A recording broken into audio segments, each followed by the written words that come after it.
축복된 가을절기 대속제일 대성회가 돌아왔습니다. 안녕하세요. 절기 축복 많이 받길 바랍니다. 대속제일 대성회를 맞이해서 우리의 지난 모든 죄를 다시 한번 되돌아보고 그 큰 용서받을 수 없는 죄를 대속해 주시기까지 대신 그 죄짐을 짊어지고 가셨던 하늘아버지 하늘어머니의 그 희생과 그 은혜를 감사드릴 수 있는 금번 절기가 되었으면 합니다. 그래서 우리들도 이번 대속제일을 통해서 온전한 또 회개와 속죄의 그 기도를 올바르게 또 하나님께 올려서 아벨의 제단과 같이 하나님께서 또 기쁘시게 받으시는 온전한 회개의 역사가 또 이루어져서 늦은 빛 성령의 축복 속에서 온 인류 인생들에게 생명의 진리를 올바르게 또 다 전파하고 아버지 이 땅에 강림하실 날을 앞당길 수 있는 역사가 반드시 또 일어나리라고 믿습니다. 우리 위해서, 우리 죄 사함을 위해서 기도하고 계시는 어머니의 그 기도가 헛되지 않도록끔 우리 자녀들이 다시는 또 죄에 또 연루되는 그런 일이 또 없어야 되겠고요. 성결함 속에서 하나님께서 허락하실 늦은 빛 성령의 축복도 죄 사함 가운데서 회개하는 가운데서 간구할 수 있는 여러분과 제가 꼭 되길 바라겠습니다. 오늘 대속제일 절기에 대한 절기의 그 유래와 의식과 그 절기가 가지고 있는 의미에 대해서 절기의 백성들로서 한번 살펴볼 필요가 있겠습니다. 대속제일 절기는 성력 달력으로 말하면 7월 10일에 이루어진 절기가 되겠습니다. 그럼 7월 10일 이전에 어떤 일이 있었느냐 하면 모세가 첫 번 십계명을 받으러 시내산에 올라갔을 때 40일 동안 내려오지 않았습니다. 40일 동안 물도 먹지 않고 떡도 먹지 아니하고 그런 가운데서 금식을 하면서 하나님께 십계명을 굉장히 참 소중한 의식 속에서 받는 어떤 그런 입장 가운데 놓여 있었습니다.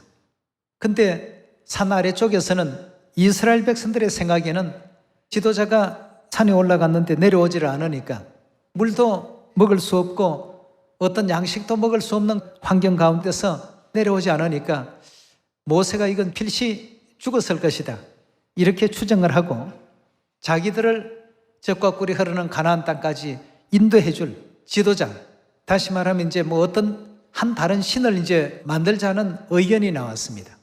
그래서 만들어진 것이 금송아지 우상이었습니다. 이 금송아지 우상을 만들어 놓고 거기에서 이제 춤을 추며 뛰놀고 보기에 너무나도 우상을 엄란히 섬겼기 때문에 하나님께서 굉장히 진노했습니다. 이 금식하고 있는 모세에게 하나님께서는 네 백성들을 좀 저 행하는 행태를 한번 보라 말이죠. 저들이 저렇게 우상을 숭배함으로써 나의 노를 격발한다고 말이죠. 모세가 들고 있던 받은 그 십계명을 가지고 산 아래로 내려오면서 너무나도 참 격분했습니다. 성경의 기록을 바라보게 되면 모세는 이 지구상에 사는 사람들 중에 가장 온유한 어떤 품성을 가졌다라고 말할 만큼 그 품성이 굉장히 참 온유했습니다. 그렇지만 하나님의 어떤 뜻을 대적하고 거스리고 불순종하는 장면을 보니까 이건 화가 이제 머리끝까지 치솟았습니다. 자기들을 구원해 주시고 그 죄악의 땅 애굽에서 건져 주시고 또 젖과 꿀이 흐르는 가나안 땅까지 인도하려 하신 하나님의 그 위대하신 그 뜻을 헤아리지 못하고 금방 저렇게 돌변해서 다른 신을 엄란히 또 섬기고 있는 장면을 보니까 모세로서는 너무 답답하고 안타까웠습니다. 그래서 가지고 내려오던 십계명을 기록해 주신 그 돌비를 산 아래에 던져서 깨트려 버리게 됐죠. 그리고는 내려와서 우상 숭배한 모든 자들을 처벌하게 됐던 것입니다. 그날에 3,000명이나 되는 사람들이 우상 숭배했던 자들이 죽임을 당했습니다. 그리고 그날부터 이제 하나님께 자신들의 죄에 대해서 무엇이 잘못되었는지 온전히 또 회개하고 하나님 앞에 간절히 용서를 이제 구했습니다. 하나님께서 그들의 그 악한 죄를 진정 회개하는 어떤 장면을 보고 두 번째 십계명을 다시 주겠다고 산으로 올라오라고 명하셨습니다. 그래서 모세가 두 번째 십계명을 받기 위해서 시내산에 올라간 날이 성력 6월 1일이었습니다. 6월 1일부터 산에 올라가서 또다시 40일 금식을 하고 나니까 성력 7월 10일이 되었습니다. 두 번째 십계명을 받아 가지고 내려오던 그날을 택해서 하나님께서는 이스라엘의 죄를 용서해 주셨다라고 하는 대속죄일이라는 절기를 정해 놓으시게 된 것입니다.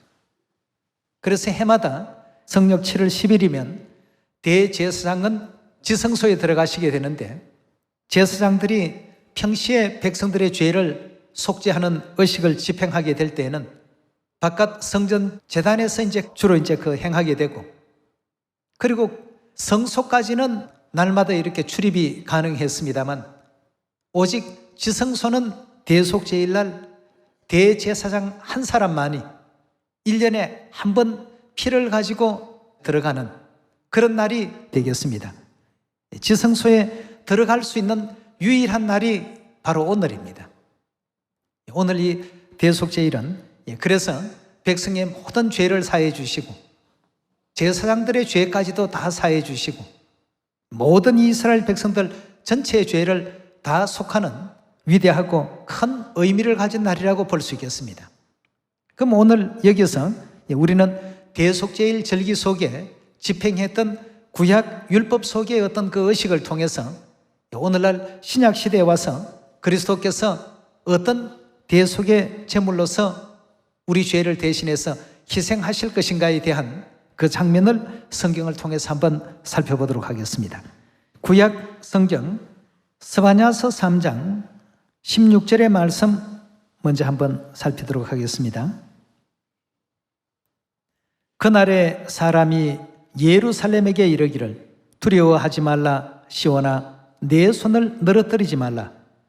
너희의 하나님 여호와가 너희 가운데 계시니 그는 구원을 베푸실 전능자시라. 그가 너로 인하여 기쁨을 이기지 못하여 하시며 너를 잠잠히 사랑하시며 너로 인하여 즐거이 부르며 기뻐하시리라 하리라. 내가 대회로, 여기서 대회라고 하는 것은 절기를 의미하고 있죠. 절기로 인하여 근심하는 자를 모으리니 그들은 내게 속한 자라. 너희의 치욕이 그들에게 무거운 짐이 되었느니라. 그때 내가 너를 괴롭게 하는 자를 다 벌하고 저는 자를 구원하며 쫓겨난 자를 모으며 온 세상에서 수욕받는 자로 칭찬과 명성을 얻게 하리라. 내가 그때 너희를 이끌고 그때 너희를 모을지라. 내가 너희 목전에서 너희 사로잡힘을 돌이킬 때에 너희로 천하 만민 중에 명성과 칭찬을 얻게 하리라. 나 여호와의 말이니라 그랬습니다. 결국 하나님께서는 이 마지막 시대의 예언 가운데서 어떻게 하면 절기를 올바르게 지킬 수 있을까 하고 생각하는 그런 모든 사람들을 다 모으신다고 했습니다. 그런 백성들을 찾으시고 그런 백성들을 모아서 죄사함도 받게 하시고 구원도 받게 하시고 영생에 이르게 하기 위해서 절기의 백성들을 찾고 계시는 가운데 있습니다. 그럼 오늘 이 대속죄일도 절기 중에 한 부분인데요, 우리 레위기 23장을 통해서 대속죄일 그 일자에 대해서 잠시 한번 살펴보도록 하겠습니다. 레위기 23장 4절의 말씀 함께 보도록 하겠습니다. 23장 4절의 말씀 보시면 기한에 미쳐 너희가 공파하여 성묘로 삼을 여호와의 절기는 이러하니라. 절기 중에 정월 14일은 여호와의 유월절이요 정월 15일은 무교절이니 이달 15일은 무교절이니 하면서 유월절과 무교절에부터 7가지 그 절기에 대한 설명을 지금 진행하고 계십니다. 레위기 23장 26절의 말씀 보시면 여호와께서 모세에게 일러 가라사대 7월 10일은 무슨 절기라고요? 속죄일이니, 이 죄를 대속받는 속죄일이니 너희에게 성회라. 너희는 스스로 괴롭게 하며 여호와께 화제로 드리라 하고 했습니다. 이렇게 성력 7월 10일은 하나님의 그 절기 중에 대속죄일, 속죄일 절기로서 하나님께서 정해놓으시게 된 것입니다. 자, 그렇다면 이 대속죄일에는 어떤 절기의 의식이 그 속에 포함되어 있고 또 그것이 의미하는 바는 무엇인가에 대해서 우리 레위기 16장으로 말씀 한번 돌아가 보도록 합시다. 레위기서 16장입니다.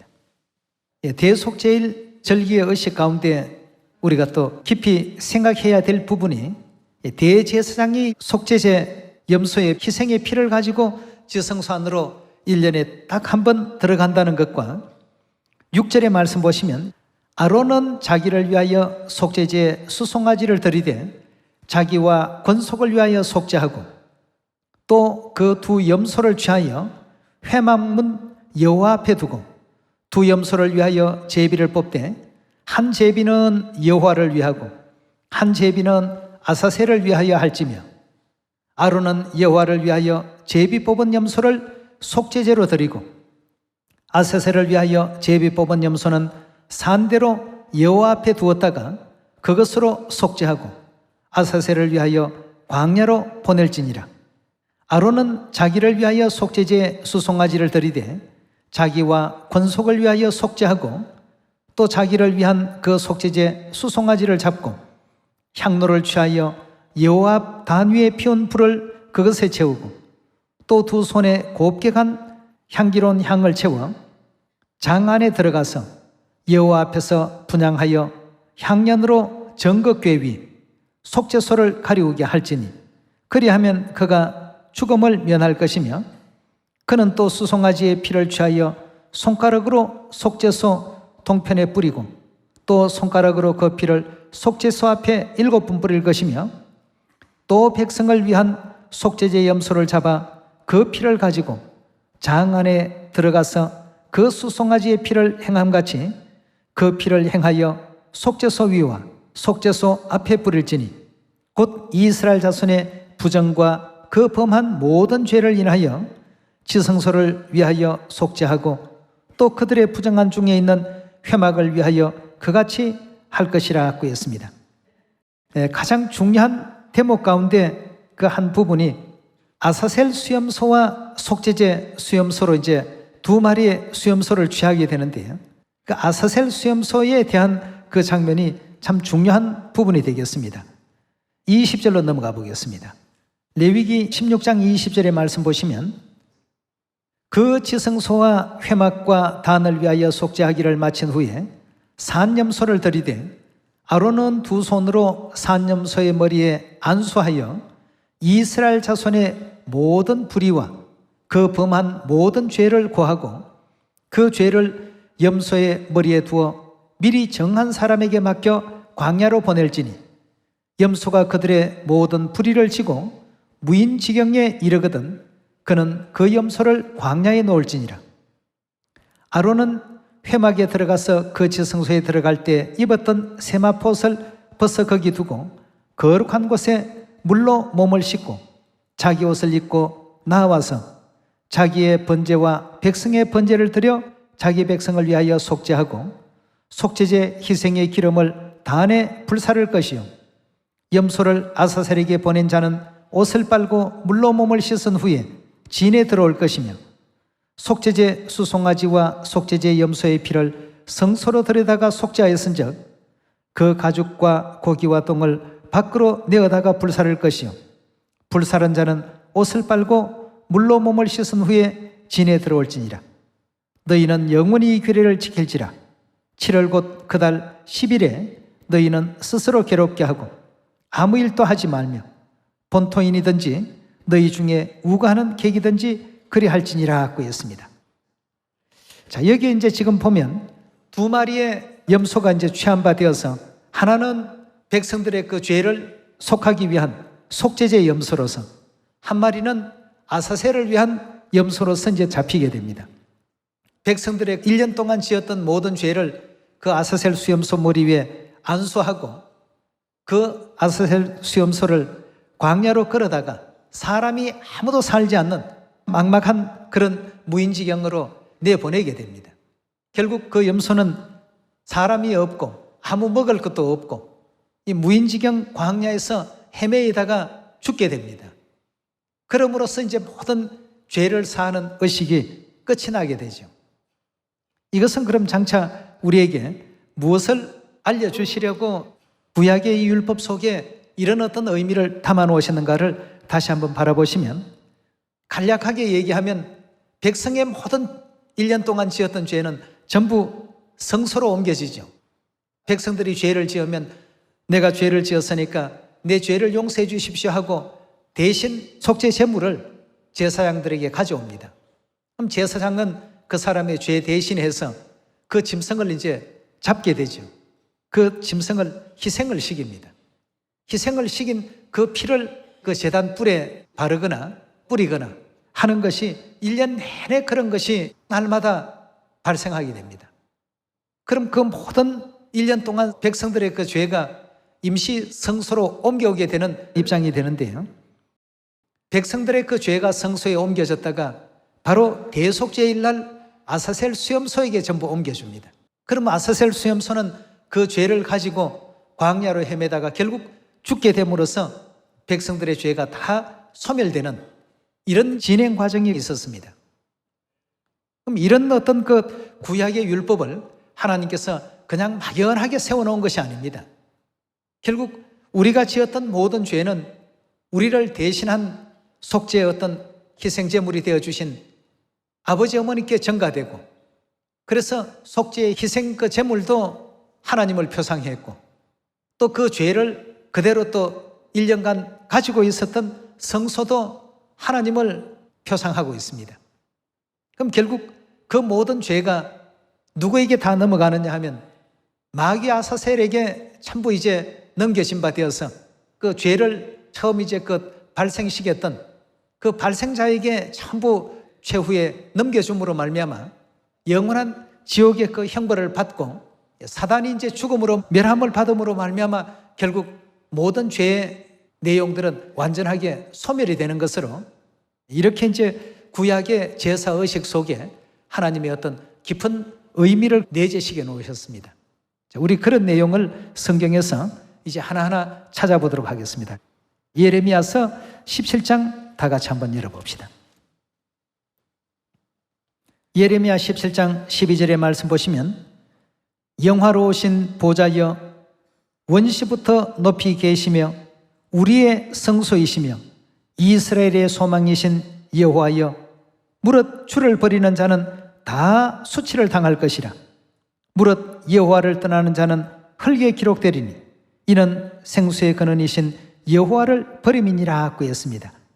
여기 지금 보니까 13절에 뭐라고 했습니까? 이스라엘의 소망이신 여호와라고 하셨고, 12절에 보시면 우리의 성소라 하고 이렇게 하나님에 대해서 표현하고 있습니다. 결국 이스라엘의 모든 죄가 구약의 성소로 임시 옮겨진 바 되었던 것처럼 우리의 모든 죄도 역시 하나님께로 임시 이제 옮겨진 바 되어서 하나님께서 우리 대신해서 죽어주시고, 그 죄는 결국 사단에게 넘겨주시는 절차가 신약에서 그리스도의 십자가의 희생으로 표현되고 있습니다. 자, 그래서 예레미야 17장에서는 성소의 실체가 바로 하나님이시라는 사실을 일깨워주고 있고요. 또 요한복음 1장 다 같이 한번 열어봅시다. 요한복음 1장 29절의 말씀 보시면, 이튿날 요한이 예수께서 자기에게 나오심을 보고 가로되, 보라, 세상 죄를 지고 가는 하나님의 어린 양이로다 하고 했습니다. 역시 우리 모든 죄를 짊어지고 가시는 그분이 바로 그리스도시다는 사실을 우리에게 또 가르침을 주고 있는 대목입니다. 이사야 53장 4절의 말씀 보도록 하겠습니다. 그는 실로 우리의 질고를 지고 우리의 슬픔을 당하였거늘 우리는 생각하기를 그는 징벌을 받아서 하나님에게 맞으며 고난을 당한다 하였노라. 그가 찔림은 우리의 허물을 인하며 그가 상함은 우리의 죄악을 인함이라. 그가 징계를 받음으로 우리가 평화를 누리고 그가 채찍에 맞음으로 우리가 나음을 입었도다. 우리는 다 양 같아서 그릇 행하며 각기 제 길로 갔거늘 여호와께서는 우리 무리의 죄악을 그에게 담당시키셨도다 하고 이렇게 표현하고 있습니다. 결국 구약의 이스라엘 백성들의 그 죄는 속죄 수염소에게 일시간에 또 넘겨진 바 되었다가 또 수염소의 죽음으로 말미암아서 그 죄가 성소로 넘어갔다가 성소에서 아사셀 수염소에게 넘어가서 아사셀 수염소가 광야 산중 사막으로 헤매이다가 결국 이제 죽게 됨으로 말미암아서 모든 어떤 죄가 이제 그 소멸되는 과정을 구약 율법 속에서 그렇게 묘사를 했던 것은 영적 세계 속에 하나님 용서해 주십시오 해서 그냥 기도 한 번 한다고 죄가 소멸되는 것이 아니라 누군가는 그 죄에 대한 책임을 져야 된다는 것입니다. 누군가는 책임을 져야 됩니다. 우리 죄는 우리가 책임을 져야 마땅한데 우리 죄는 알고 보니까 결국 하나님께서 다 책임을 져주셨다는 것입니다. 우리가 서 있어야 될 그런 십자가의 그 자리에 하나님께서 계셨고 우리가 채찍받아야 될 그 자리에 아버지 어머니께서 대신 서 계셔 주셨습니다. 누군가는 그 죄에 대한 대가는 치러야만 했던 것입니다. 그냥 죄가 기도한다고 소멸되거나 사라지는 것이 절대 아닙니다. 그 죄에 대한 어떤 죄값을 아픔을 이제 대신에 누군가는 겪어야만 결국 이제 우리 죄가 사해지도록끔 하나님께서 대속죄일이라는 절기 안에 그런 뜻을 감추어 놓으시고 영적인 것을 깨우쳐 주기 위해서 육적인 절기의식을 그렇게 또 진행시켜 나가셨던 것입니다. 자, 그러면 비단 아버지 한 분만의 희생만 거기에 있었을까? 레위기서를 우리가 바라보게 되면 아버지에 대한 희생만이 아니라 어머니의 그 희생이 거기에 항상 함께 했다는 사실을 우리가 또 살필 수 있습니다. 레위기서 4장 열어보도록 합시다. 레위기서 4장 27절의 말씀 보시면 만일 평민의 하나가 여호와의 금령 중에 하나라도 부지 중에 범하여 허물이 있었다가 그 범한 죄에 깨우침을 받거든 그는 흠없는 무엇을 끌고 가라고 했습니까? 암염소를 끌고 가서 그 범한 죄를 인하여 그것을 예물로 삼으라고 했습니다. 그 속죄하기 위한 예물로 암염소를 끌고 와서 그 범한 죄를 인하여 그것을 예물로 삼아 그 속죄제 희생의 머리에 안수하고 그 희생을 번제소에서 잡을 것이요 그 제사장은 손가락으로 그 피를 찍어 번제단의 뿔에 바르고 그 피 전부를 단 밑에 쏟고 그 모든 기름을 화목제 희생의 기름을 취한 것 같이 취하여 단 위에 불살라 여호와께 향기롭게 할지니 제사장이 그를 위하여 속죄한 적 그가 사함을 얻으리라 하고 했습니다. 평시의 죄를 이런 식으로 전부 사했습니다. 전부 우리 죄가 여기에 보면 순염소, 암염소 하고 이렇게 짐승의 그 성별을 이와 같이 구분을 전부 시켰습니다.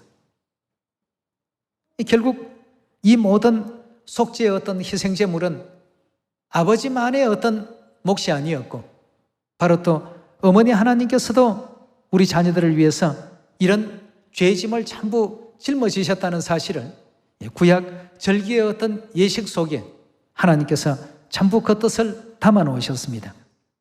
이런 아버지 어머니의 우리 대신하신 희생이 있었기에 오늘 우리가 이 대속죄일을 통해서 죄사함이라는 기쁨을 이제 얻을 수가 있고 영원한 천국 본향 돌아갈 수 있는 이와 같은 그 희망을 모두가 갖게 된 것 아니겠습니까? 그러나 밖으로 드러나는 어떤 표현에서는 그리스도의 어떤 죽으심, 십자가에 돌아가심 그 자체만을 모두가 생각하기 쉽습니다만 그림자의 어떤 율법 속에서는 반드시 이와 같은 어떤 뜻이 함께 내포되어 있다는 사실도 우리가 또 잊어서는 안 되겠습니다. 이렇게 해서 항상 평민이 죄를 지으면 암염소를 끌고 가서 그 제사장들에게 가서 자기의 죄를 자백하고 또 회개하는 어떤 심령 속에서 암염소를 대신 희생을 시켰습니다. 나 대신에 누군가는 죽어야 됩니다. 그래야만 그 죄가 사함을 받을 수 있고 속함을 받을 수가 있습니다. 우리 죄로 말미암아서 아버지의 희생과 어머니의 희생이 강요되었고 성소에 그 넘어갔던 우리 모든 죄가 결국 이제 죄를 처음 이제 발생시킨 원조가 되는 사단 마귀에게 온전히 또 옮겨짐으로 말미암아서 마귀는 무저갱 속에서 유리방황하다가 결국 이제 죽임을 맞이하는 이런 어떤 내용을 우리가 성경 속에서 확인할 수가 있습니다. 요한계시록 20장 10절의 말씀 함께 보겠습니다. 20장 10절의 말씀 보시면 또 저희를 미혹하는 마귀가 불과 유황못에 던지우니 거기는 그 짐승과 거짓 선지자도 있어 세세토록 밤낮 괴로움을 받으리라 하고 했습니다. 결국 이제 마귀는 이렇게 죽음의 그 장소로 내던져져서 형벌을 당하고 고통을 당하고 밤낮 괴로움 속에서 소멸되는 그 역사를 요한계시록 기록 가운데서 확인해 볼 수 있습니다. 이런 모든 내용은 구약의 아사셀 수염소가 광야 무인지경에 유리방황하다가 죽게 되는 그림자적 역사 속에서 하나님께서 이미 보여주셨던 어떤 내용이 되겠습니다. 이것이 이제 그 죄가 소멸되는 어떤 하나의 그 과정이었습니다. 그러니 우리가 자꾸만 죄 가운데 연루가 되고 죄를 발생시키고 죄와 더불어서 함께 생애하게 된다면 그것은 곧 하늘아버지 하늘어머니께 날마다 더 많은 괴로움과 고통을 안기는 이와 같은 일이 된다는 것을 다시 한번 생각하시면서 오늘 이 대속죄를 통해서 우리 시온의 모든 죄와 허물들, 또 우리가 알게 모르게 지었던 죄와 허물들, 하늘에서도 죄를 짓고 도피성리 지구까지 쫓겨내려온 우리들입니다. 우리가 죄인됨을 알지 못하고 이 땅에서 교만을 부리고 이 땅에서 하나님의 뜻을 거스리고 거역하고 이렇게 살아서는 안 되겠습니다. 이곳이 영적인 어떤 도피성리요, 즉 영혼의 감옥이라고 본다면 이 감옥 안에서 가장 좋은 어떤 태도와 모습은 회개하는 죄인입니다. 회개하면서 날마다 자신의 지난 어떤 시간들을 반성하고 내가 왜 그런 죄에 연루가 되었을까? 내가 왜 그랬을까? 앞으로 다시는 그런 일을 저지르지 말아야지. 이렇게 회개하는 죄수들을 모범수라고 해서 속히 이렇게 석방하는 제도가 있지 않습니까? 오늘날 우리들도 주여 저는 죄인으로소이다 하는 세리의 기도와 같이 날마다 하나님 앞에 우리가 또 죄인됨을 잊지 말고 또 우리 죄를 대신해서 십자가에 희생당해 주시고 번제단에 희생제물이 되어주신 하늘아버지 하늘어머니 그 은혜를 잊지 않는 대속죄일 절기가 되었으면 좋겠습니다. 그렇게 해서 우리만의 어떤 속죄와 회개로 끝날 것이 아니라 아직도 무엇 때문에 이 땅에 내려와서 살고 있는지 우리가 왜 이 땅에 태어났는지조차 존재의 의미를 이해하지 못하고 살아가는 온 인류 인생들에게 당신들은 하늘나라에서 죄를 짓고 이 땅에 내려온 범죄한 천사들이니까 회개하고 하늘 본향으로 다시 돌아갑시다 전할 수 있는 여러분과 제가 꼭 되시기를 바라겠습니다.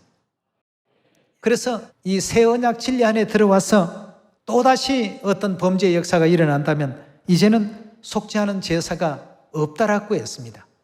더 이상은 이제 죄사함 이런 어떤 그 기회는 있을 수가 없습니다.